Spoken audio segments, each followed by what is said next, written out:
Merci, Madame la Commissaire. Depuis des mois, j'attire votre attention sur l'accord qui a été signé, que vous avez signé vous-même, entre le Rwanda et Kagame en février dernier sur les matières premières critiques.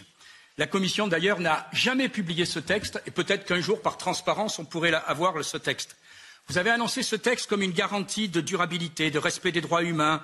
La réalité démontre en réalité qu'on s'est engagé aux côtés d'un voyou. 4 mois après la signature de votre accord, qui devait avoir des progrès démocratiques, M. Kagame a été élu, je vous le rappelle, avec un score de 99,18%. On n'a rien trouvé à redire.